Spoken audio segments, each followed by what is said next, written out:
exactly how this is working. Hey guys, Dakota here. I don't know if I'll be able to see the chat or not yet. I might have to figure that out in a minute. But basically, Brian today, so I'm just live on here, kind of chatting. I don't really know what topics I fully want to discuss. I don't know how long I'm even going to be on. It's going to be a pretty unorthodox one for the most part. So bear with me. I know this isn't exactly what we normally do. But to those who are here, I hope everyone's having a great time. If you guys want to discuss any topics with me, I think now is the perfect time to do that. Yeah, I mean, like I was saying, guys, Brian is busy. So just going to kind of go from there. I'm just trying to see how I can see the comments, if I can. Or maybe as you guys comment, it'll show up. I'm not entirely sure. If I can't see comments, though, then I'm literally just going to talk about kind of whatever pops into my head. First thing I want to cover for this is the Montana Armbender. Not the Armbender, the Montana State, which recently just happened. Looked like a fun turnout. Looked like a lot of good competitors from both North Dakota, South Dakota, and Montana. AJ Henson was back, and he got first in the 220s. I think that's an exciting thing that's going on. Hey, I see there's 2 people in now. Just wanted to say Brian's busy. Oh, he drew, so I can see the chat, which is sick. If you guys want to talk to me about anything, let me know. Brian is busy today. I'm just going live, just kind of chatting for a little bit. I don't know how long I'm going to be on. Just kind of chatting. I'm driving down to Red Deer for a practice right now, but I know a lot of you guys are here Tuesday at 6, so the show must go on. Hey, Tim. Hey, Tim, I got a question for you. Were you at the Montana States? And if so, how was it? I saw AJ Henson, I believe that's his name, made a big return. So that's actually super sick that he did that. I know he's crazy strong, and I think he was the only one there who was giving Declan troubles on the right arm, so that was also really awesome. Yeah, it looked like a good turnout overall. I know Dalton's been excelling a lot. That 198 class actually looked like it had a lot of talent, which was exciting. Same with the 220s. It's really cool to see like all those guys kind of jumping in there and doing that. 5 people in here now. For all those you guys watching, just so you know, Brian is not available today. Oh, 18 people. Okay, well, anyways, I don't know how many people there is, but Brian's not available. I'm just kind of chatting while I'm getting down to Red Deer for a practice. If anyone wants to talk about any topics, I am here. Hello, Atlantis. Hello, USS Liberty. Is Brian live on TikTok? No, I don't think Brian's live at all today, but that would be hilarious.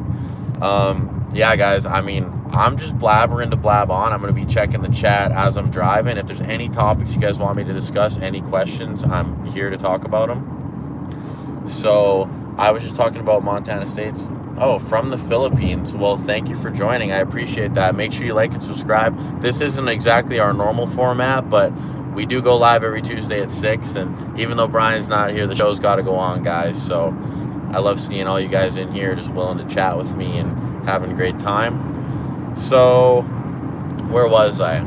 Oh, yeah. I didn't get to see how the supers went, but I know that Leif beat Chuck, I believe, in the finals or in the overalls.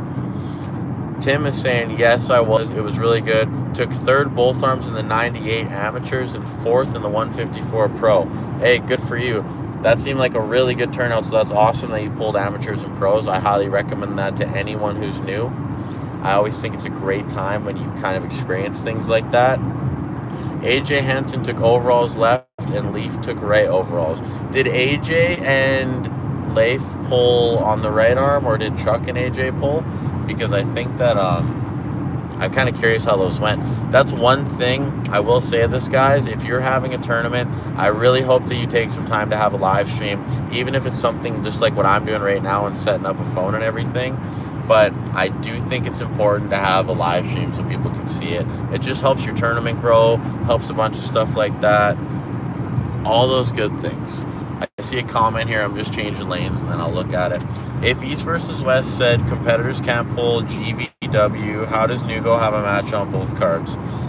I don't know the politics behind all that. I'm not entirely sure what's going on. Maybe that's something to do with him specifically being Georgian, he's still with East versus West, but because Gennady and them, I think they're at the same club. Maybe he let Gennady let him do both.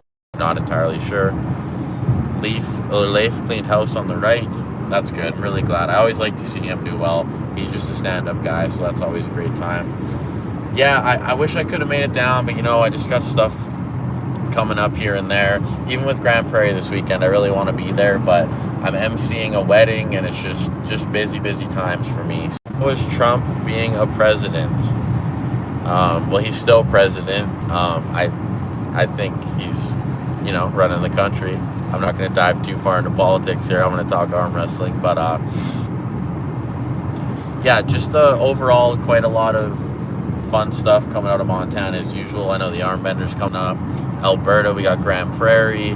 We got Cody Sluggett pulling Joe Fox and Kyle Evanoff. We got Kyle Evanoff pulling Evan Ferguson as well. And then I believe Evan's pulling that Pierre guy.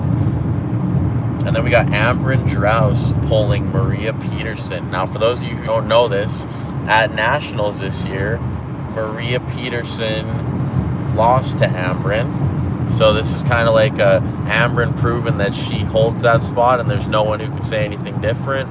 Or it's going to be Maria saying, hey, listen, Nationals, a little bit of a fluke. But I hope Ambrin wins. She's my teammate. I think Maria Peterson's a great arm wrestler, and I always enjoy seeing her wherever we go.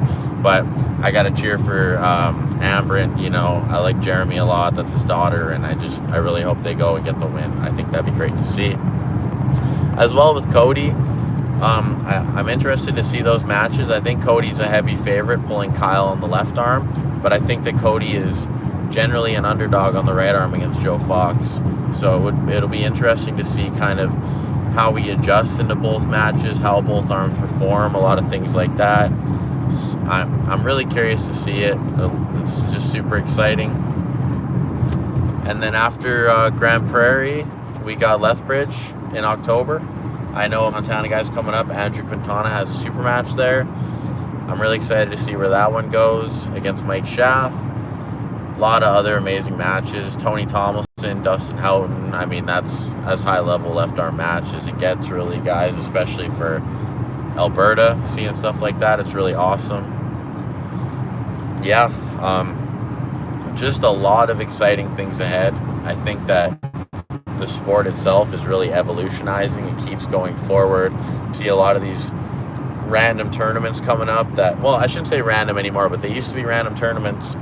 And now guys are household names, you know what I mean? Like Lethbridge has just been constantly up in their level. Same with Grand Prairie. They're doing a seminar with Giannis. That's insane. Last year they had Todd Hutchings down. This year they got Giannis. I know they're going to keep continuing that. It's really exciting to see the level improve in Alberta and the flow of it go as well. Tim here. Brother took second left 176 pro. Even got Kevin Roy. Wow. Any win over Kevin Roy is a really good win. He's a great competitor, and that's awesome that he got the win on him. A lot of these people are leveling up like crazy, and just the more that we go with it, the more exciting it is. I always get pumped for it. It's great. What else do I want to cover with you guys while I'm driving? Hello from Nazarene. Hello, Nazarene. How are you doing today? Yeah, I mean, I guess I'll just blabber on about some random stuff. I think low strap generally is better. I have been, the reason Dakota moonlights as a back alley assistant fireworks store manager. That's actually what I'm going to do right now. I ain't going to practice. I'm going to sell some fireworks. But I personally think that the more I think about this, and I'm making a video on this soon, and that's why I'm covering it, but I don't really see the advantage of a high strap. If someone wants to comment it, I would love to kind of debate that. But, you're welcome, Tim. You know what? I've got a system down for my videos now, and it's much easier for me to pump them out. I've been doing every 3 days on my channel. I'm just going to keep running with it. I want to try and get more short content so I can post it on Through the Fingers, so I'm doing a little bit of both. But, I'm more looking at beginner-based stuff, just because as my channel evolutionizes, as I get more people, I want them to grow with my channel. So I want the people who start watching me, in 5-10 years when I'm dropping advanced videos, to be like, okay, well, I understand where he's coming from this advanced perspective, because he explained it really well from a beginner perspective. And I just think that that's a good trajectory to go on. A lot of people cover the drama in arm wrestling. A lot of people cover matches and things like that. But I think there's a little bit of a hole in the niche where I can cover just people talking about how to be a better arm wrestler. And I think that's super exciting. Anyways, I don't even remember what I was talking about, guy. Oh, the strap. I'm going to be making a video soon about this, and I just think that when you look at low strap, for the most part, you're lowering where the strap is on your arm, which is giving you a better base from where you pull from. And I think it's important, especially for really anyone, to always be fighting to get the strap kind of as low as you want it. I just see nothing but positives, and I'm sure there'll come a day or someone will say something where I get proven otherwise, but as of right now, I don't think I'm going to be getting proved otherwise, and that's just how I think about it. I think it matters where the strap is on your hand, but I think it really matters where, you lower it on the wrist. This guy has nice chompers. I don't really know what that means, but thank you. If you're hooking, a high strap lets you have a deeper wrist flexion. So you would say the high strap would allow you to cause more of a flex wrist, but is that so? Because I feel like if the strap's high, and it gets super tight, then it's going to be putting pressure on your wrist, so it's not going to be allowing you as much wrist flexion. Because I think if you got a low strap and you're even pulling or pushing in it, your point is lower. So when you're pushing, I don't know. At practice, I'll maybe test that theory, and I could be wrong, Michael, and I'd like to be wrong and get proven. But just for some reason in my head, when I think about it, I really just think about the higher the strap, the more pressure it's putting on your wrist, right?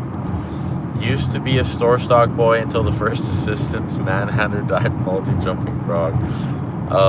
Friends with Benedict, you always make me laugh on here. I think that's hilarious.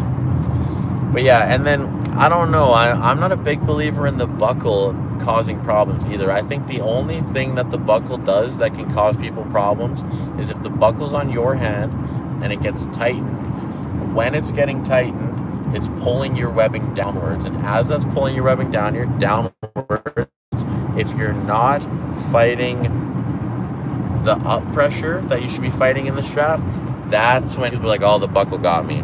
I think it's just because you didn't fight for it properly. But I don't know. I have watched matches where buckles lost every time, and it does make you wonder a little bit. But I don't know. I'm not a big buckle believer, guys. Again, I'm sure as I get more and more advanced, something will come up and I'll change my mind and my theories will change.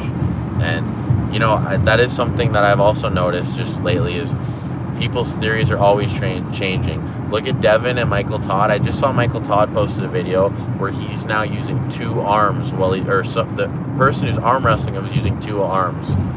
And I think that's something that Devin's really started. And I think Devin likes to kind of set those trends. I don't know if they're always 100% proper, but because he's so successful, you'd really be stubborn not to follow what he's doing.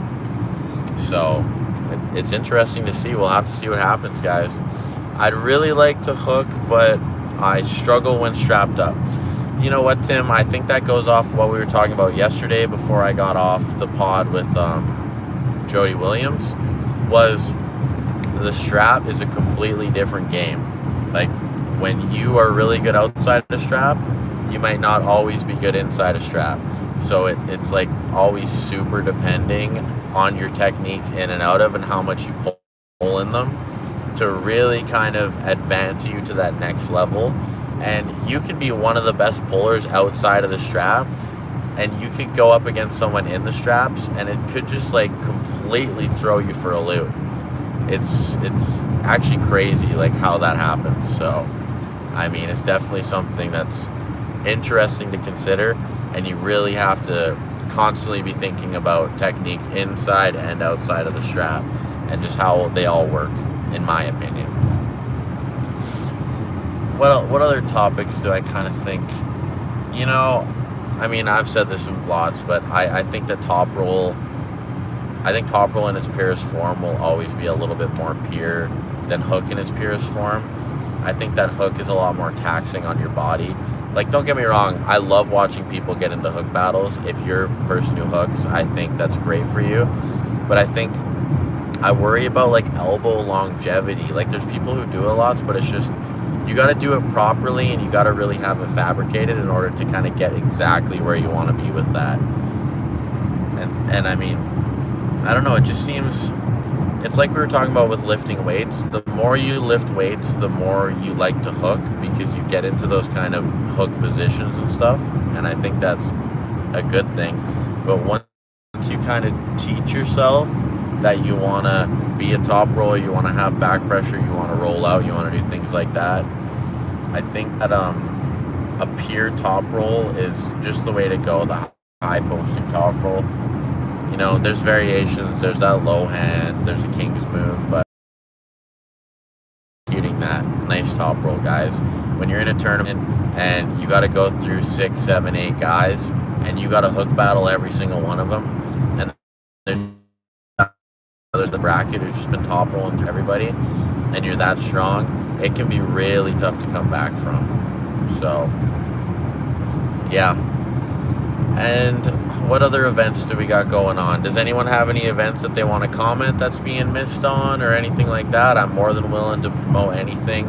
I am going to be in and out of some really bad service, guys, so if it gets to a point and I see a lot of you commenting like, oh, Dakota, your service is horrible, we can't even understand you, I'm probably just going to call it. I'm not planning on going too crazy or nothing, but hey, Killer Cat, sorry I couldn't make Edmonton practice today. It's just I haven't been down to see my Red Deer people in forever, and they're my club, and I got to go support them. Oh, I see Tim commented again here.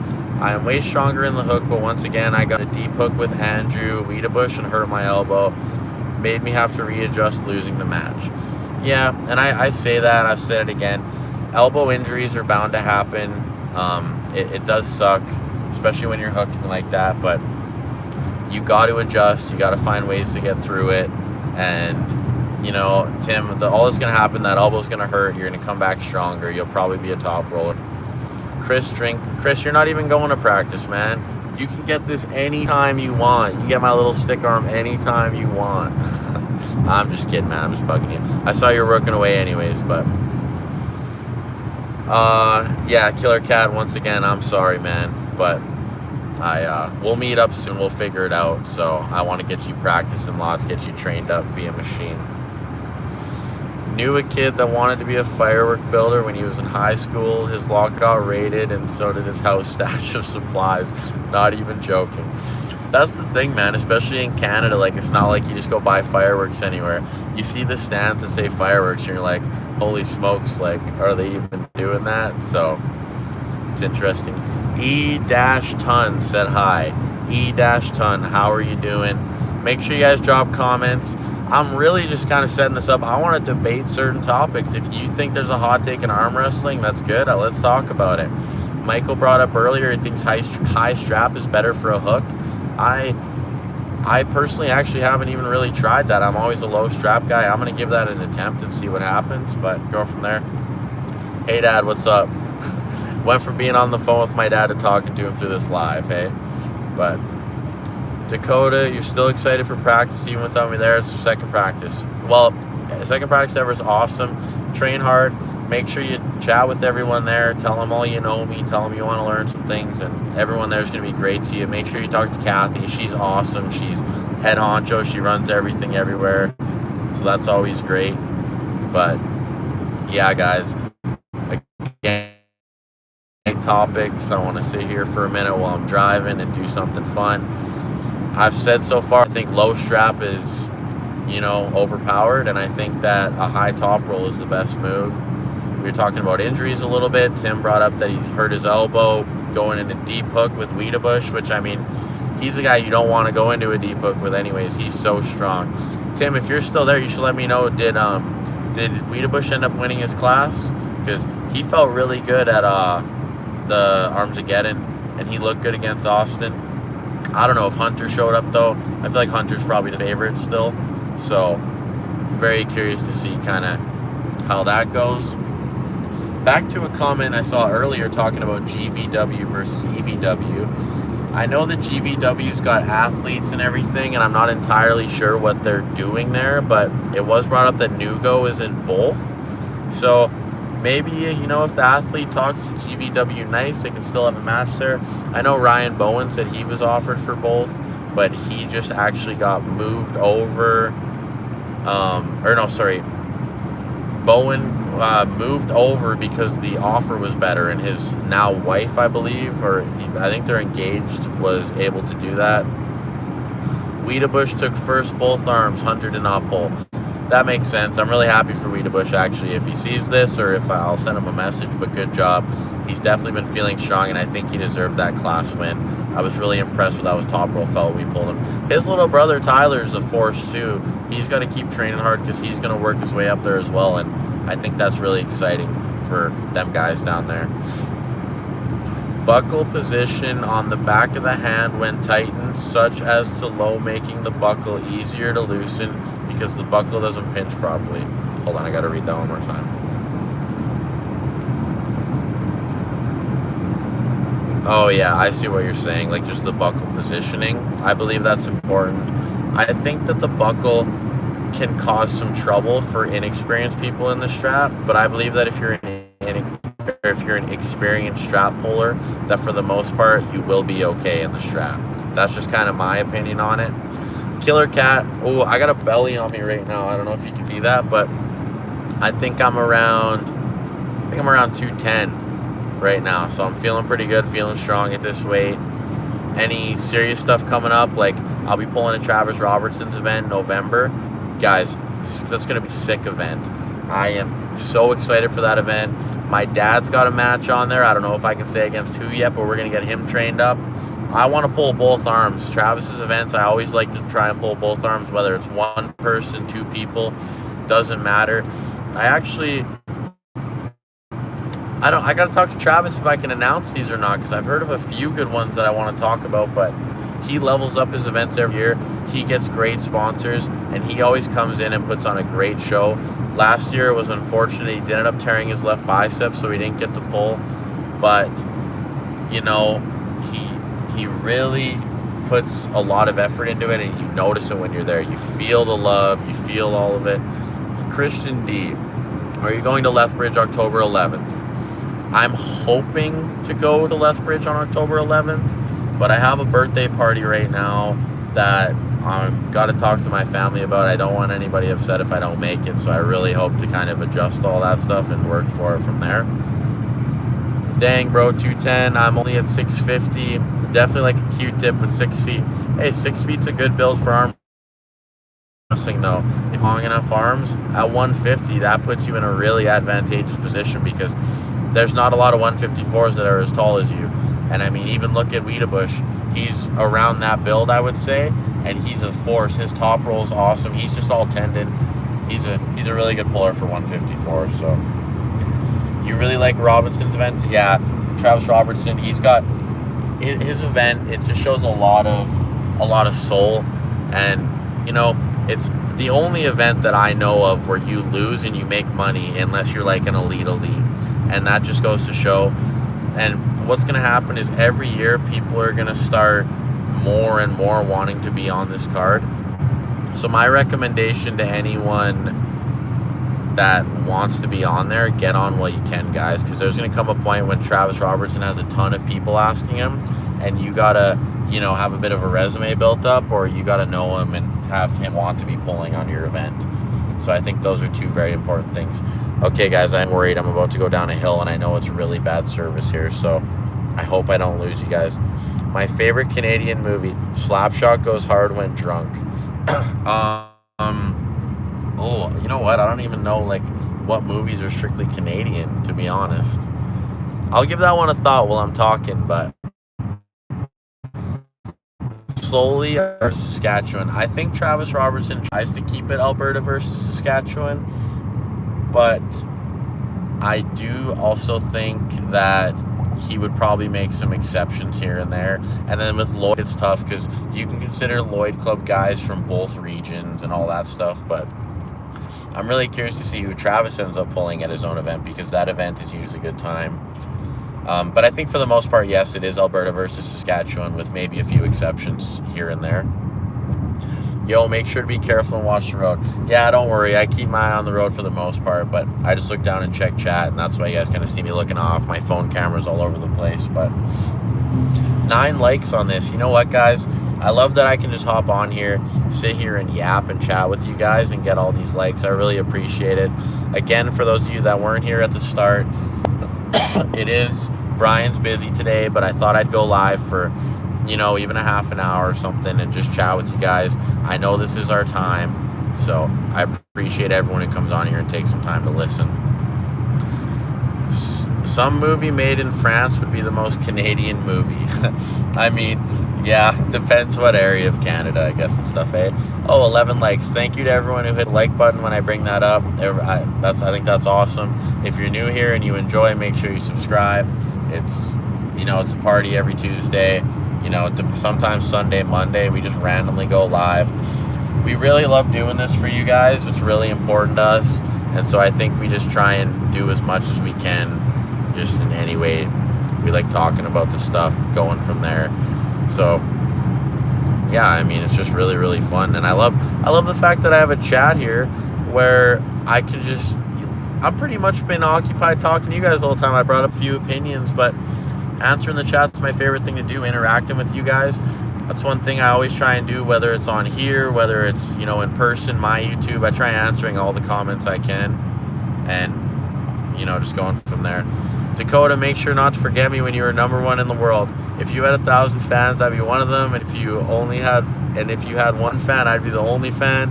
If you had no fans, I would be dead. Killer Cat, I'm telling you, you are my most committed fan. I love watching you. I love that you watch me, and I can't wait to watch you arm wrestle. And I just appreciate the kind words. #1 in the world, man. I hope I get there one day. You know, that's what I constantly strive to do. That's why I'm making this drive down to Red Deer, just to be better. I've had a little bit of a layoff because I was sick, but I know I'll get back right into the swing. I know these Red Deer guys are going to be giving me a hard time. They're going to call me a part-timer. That's a little inside joke. I'm a part-timer when I show up there because I'm not there too much. And just excited to see how they're all doing. I know it's going to be a great practice, and I love arm wrestling, you guys. It's so much fun. It takes up a good portion of my life, and I'm really happy that it does, because I just have a ton of fun while I'm doing it. Yeah, guys, and I mean, we can talk about it. I'm going to see the guy, but Matt Mask is getting ready to pull Sergey Kalinichenko, left arm. Sean Crowther, you are a part-timer here. Yeah, Sean, that's why I'm not even denying it anymore. I'm barely even part-time lately. I haven't been there in a while, so I hope you guys are doing all right. I'm excited to come down and train. See you guys. I haven't seen you in a while, so I'm currently 93 kilometers away, ripping on Highway 2, so... Killer Cat, got to get ready for practice. Enjoy the Red Deer practice. You enjoy Edmonton. Make sure you meet a lot of people, get some training in, learn some tips. That's super important, and see you later. Yeah, I think the left arm match, like you guys saw the right arm between Matt and Sergey, it was ended up being a 1-4, which I think is exciting. I think that is a big difference between this match and the other match that they had, is this one's going to be 1-3. So I hope that Matt puts on the brakes earlier if he doesn't run right through them. That way, you know, because, and really, if that first match between Matt and Sergey was only 1-3, then we would have never got to see Matt put the brakes on and get his endurance and everything. And that's a completely different talk. So I'm really glad that that match went the way it did, and it was so close. Very smart by Sergey to jump over into that press, but very, very well done by Matt to get the brakes on and come back. I'm so excited for their left arm match. I think that people tend to underestimate Matt's left, but I also don't think Sergey is the type of guy to always be underestimating and everything. Christian D. Hey, Sean, still lots of cigarettes at practice. bro. Oh, it's $4.20. Bro, buy phone holder if you do a drive live again. Yeah, that's fair. I know I need a phone holder, but I literally was told probably half an hour ago that the pod wasn't going to be happening, and I just wanted to do a little something for you guys. I will invest in a phone holder with that $4 just in case I decide to randomly go live while driving again. Thank you for that. All the super chats mean so much, guys. We appreciate them. It's great. Christian D, funny comment. That's great. LOL, just Matt and Cody. I quit cigarettes. Oh yeah, I forgot you did that, Sean. Good for you, Sean. I'll give you a pat on the back when I see you. But yeah, no, it's Christian. Sean says you should come tonight. Yeah, come to practice. So no, I'm not saying anything's Brian's fault. I'm just saying that I wasn't expecting to go live while driving. Usually I'm just in the corner on the pod, and I just kind of have my phone, and then when I'm chatting, I put it on. But yeah, guys, I mean, just kind of yapping to yap more than anything. And I mean, Brian's home lots, and he does a lot of random podcasts, so I think more than anything, he's welcome to have a day off. It's just, I know you guys love to be here Tuesday at 6, and I love to be here. What other exciting matches are on East versus West 12? I'm trying to get my thoughts together here. Someone should comment if you, I can't, oh. Goon is a good Canadian movie. I didn't know that was a Canadian movie, so that's awesome. Christian can't make practice, just got home from work. Yeah, fair enough. I mean, it does suck, but hopefully there is a good turnout of Red Deer tonight. I want to be on the table as much as I can. I have kind of been in talks with the Armbender. Oh yeah, Sean said Brian's on his way home from golfing, took longer than expected. That is true. I know Brian was definitely thinking of still coming on today, but he got a little behind, which happened, so that's why I'm here. Will you ever do IFA or WAF? I mean, eventually, I want to get a world title under my belt, so I do want to do something like that. I'm really hoping that drama kind of eases down at some point, so it's not like you have to choose one or the other. I think that that's always unfortunate, but I know WAF is coming to Canada in 2027, so if I don't make it to a WAF or IFA by then, I will for sure be at Worlds in 2027. I mean, my long-term goal currently, not really that long-term anymore, it's only 2 years away, but I would love to win a WAF world title in Canada in 2027. I think that if I really put my nose to the grindstone and I keep training like I have been, probably got to come to Red Deer practice a little more than I have been though, but I will get myself in a position where I'm more than capable of doing that. So, just every day, just grinding it out, doing the best I can and going from there. So more than likely it would be WAF if I did something, but I would be fine with doing either. I just pull around and tournaments that are fun, super matches that are fun myself. Work trumps my practice time. I still train. Strange brew. LOL made me laugh. Oh, I didn't see which strange. Oh, I don't know what my dad's talking about, but anyways. Does anyone in chat know how Engem's doing at WAF? I don't know. I saw some pictures that he was on there, but maybe Sean will know. No, Sean, my dad's not on days off. He's working. He's back on Tuesday, I believe. So, Sean, I'll just say this on here because it's better than texting you, but I got that job I was talking to you about, that position. So I'm super pumped. I have my schedule all the way until January 15th, and I'm going to keep having a set schedule, so it's not like I'm working all over the place, and I should be able to do a lot of, I should be able to have a more set scheduled life, which I'm really excited for. That was a good step in the direction that I want to go. 98 said good stuff. Hey 98, thank you Sean, I appreciate that. Maybe I can be less of a part-timer now because I can hopefully line up as much as I can with Matt's schedule off work and get more practices aligned. And these are a lot more morning shifts for me, so even if I'm off at 3:45, I can rip down from Edmonton and still make it more money.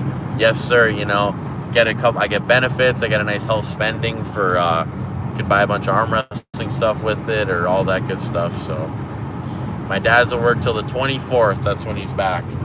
Unfortunately, he's gone. He's going to be on for the tournament, which sucks. But he is home for Lethbridge, so we're going to see what we can do with that. And he's also going to be at Travis Robertson's event. I will talk to you when we get there, Sean, about who he's pulling, just 'cause I don't know if Travis wants me saying yet. Another $4.20. Congratulations on getting the job. Thank you, USS Liberty. I do appreciate the chats. It's really awesome that you're supporting just me talking in that way. $4.20 will probably get me an ice cap for the ride home. So thank you so much. Oh, Sean's back to work on the 23rd. You know what, guys? This working thing sucks. I'm thinking we just keep going live so that we can, get YouTube's ad money, and then we can all just chill at the same time. That's my thought process here. We'll work towards that. But yeah, I saw Tim commented earlier, Todd versus Irakli. That's pretty much the test as old as time now for Todd. I feel like they keep throwing it at him. Dave Chafee just looked very impressive against Todd, and I think rightfully so. Dave Chafee at that weight's a beast. Sean was telling me Dave was going to run through him, and I was being a little skeptical. I thought that maybe Todd had something this time. I was proven wrong very quickly. You can't deny Dave Chafee at that weight. He's got a title. What time am I going to be there, Sean? I'm hoping to be there 7:05, 7:10. I'm going a little fast here, so I'm hoping to cut some time off, but we'll see. Should be pretty much ready for practice time. Mary 420 US Lib, and yeah.